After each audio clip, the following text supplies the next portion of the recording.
տեղափոխվելուց հետո ինչ փոփոխություններ են տեղի ունեցել։ Մենք ամենայն դեպս կադրերում տեսանք, թե ինչպիսի ջերմընդունելության արժանացավ Միքայել Սրբազանը։ Առողջականը լավ է Սրբազանի, նորմալ է, արդեն ապաքինվել է բավականին, հիմա գնալու է հիվանդանոց, բժիշկները մի հատ հետազոտություն անեն, նոր կար դատարան։ Մնացածը արդեն պարզ կլինի, երբ որ ինքը կա հետազոտությունից հետո։ Այս Գյումրիում իրավիճակը ինչպիսին է Սրբազանի կարգը։ Լավ էր, հավատավոր ժողովուրդը ուրախացել էր, որ Սրբազանը վերջապես արդեն Գյումրիում է, իր տանն է, գոնե այդ կալանավայրի այդ մթնոլորտից, այդ ծանր վիճակից դուրս է եկել։ Հիմա բնական է ժողովուրդը ուրախ է, բայց շատ տխուր են, որ չեն կարողանում Սրբազանին տեսնել, քանի որ տնային կալանքի մեջ է, մարդիկ չեն տեսնում։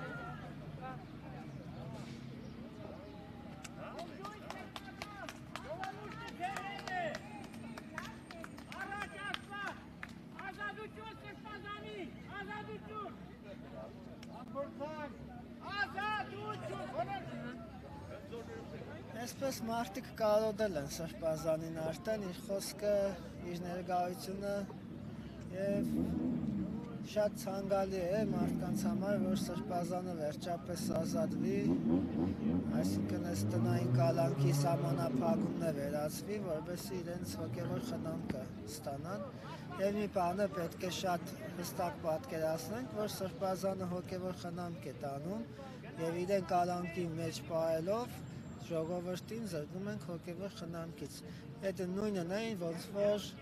օրինակ բժշկին ենթադրենք վիրաբույժին տանեն ինչ-որ մի սդից բանի համար կալանքի և հարյուրավոր մարդիկ ում կյանքը փրկելու էր, ինքը չկարողանա փրկել։ Դրա համար սա անընդունելի է իրականում հոգևորականներին կալանավորել կամ սահմանափակել, սա միայն կարող եմ ասել, որ չարի սատանայի գործ է և միայն սատանան կարող է այսպիսի քայլերի գնալ, մանավանդ, որ ինչ-որ բոլորս է տեսնում ենք, որ ինչ-որ էական և կարևոր իմաստ չկա իրենց կալանավորման մեջ, բացի քաղաքականից, բացի այն բանից, որ իրենք վերանդրվեն նորից իրենց, այսպես ասած, չեմ էլ ուզում կուսակցություն ասել, չգիտեմ ինչ խմբակ են ինչ են, զուտ իրենց խմբակային շահերի համար իրենք պատրաստ են զոհել հոգևոր շահերը, ժողովրդի հոգևոր խնամքը։ Բայց իշխանության ներկայացուցիչը, մասնավորապես Նիկոլ Փաշինյանը նշում է, որ ամենայն հայոց կաթողիկոսը գլխավորում է պատերազմի կուսակցությունը եւ ըստ էության նրանք, ովքեր ամենայն հայոց կաթողիկոսի կողքին են, իրենք եւս հանդիսանում են պատերազմի հրձիկ, սադրիչներ այն մասով, որ պատարակների ժամանակ օրինակ հիշում են, հիշատակում են, հնչեցնում են Արցախի եւ արցախահայության անունը։ Դե իրանք ենքան ողորմելի են, որ իրենց ներկայությամբ ցանկացած բանական խոսք վախենալու է, այսպես ասած, որովհետև երբ որ մենք չունենք քաղաքականությամբ զբաղվող քաղաքական գործիչներ, ստիպված արդեն ժողովուրդը պետք է իրենց կարծիքը արտահայտեն։ Մի փոքր էնկոմ կանեք, հիմա ձեզ։ Անձել նկարեք, է։ Ձեզ էլ կնկարեմ։ Այդ պրտեք հետո իմ հետ։ Հա, անպայման։ Չմոռանաս։ Չէ, հիմա միայն թողեք Հիմա ծխեմ հետո։ Անպայման։ Հա։ Այն, որ ասում է պատերազմի կուսակցություն, պատերազմ հրահրող,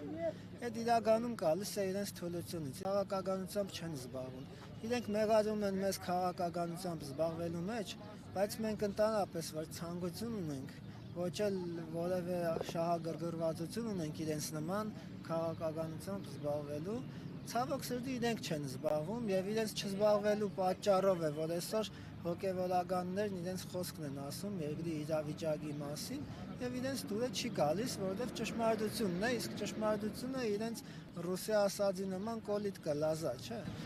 Հիմա իրենք գիտեք ինչ են նման է ինչ որ մի հատ ընտանիքի պատկերացրեք, որ ընտանիքի հայրը հարբեցող, անպատասխանատու մի մարդ է եւ հարևանը տիրել է ընտանիքին պատկանող բնակելի մագերեսին, օրինակ սենյակներից երկուսին։ Հիմա ինքը գալիս է տուն, փոխանակ այդ հարևանին դուրս հանի այդ սենյակներից, ինքը ասում է երեխեքի վրա է ճվում, կնոջ վրա է ճվում, ասում է չփորձվեք հանգարց այս հարևան Մահմեդին օրինակ ասեք, որ այս սենյակը մերն է, թող մենք մտնենք, որովհետև ինքը կգա ինձ կծեծի։ Եթե դու այդքան ողորմելի ես, որ դու չես կարող պաշտպանել հայ ժողովրդի շահը քաղաքական դաշտում, թող գնա, թող մարդիկ կան, որոնք կարողանան պաշտպանել։ Սա է խնդիրը։ Վեհապար Հայրապետը բարձրացնում է հարցը Արցախի ժողովրդի, բնիկ ժողովրդի, որ 5000 տարի անսասան ապրել է այդ տարածքներում, երբեք գաղթած չի եղել։ Այդ հարցն է բարձրացնում։ Այդ դու եթե ամոթ ունենայիր, հասկանում ես, դու գլուխը կախ պետք է ֆռար այդ մարդը, եթե ինքը ամոթ ունենա, մի մանանեխի հադիգի չափ եթե ամոթ ունենար, ինքը ընդհանրապես Հայաստանը կլկեր իր փոքրիկ խմբակի հետ միասին։ Իսկ ինքը այսօր լինելով պատճառը այս ողբերգությունների մի հատ էլ կարող է ելնել ու այն մարդկանց, ովքեր որ ազգային շահից են խոսում, անվանել, չգիտեմ,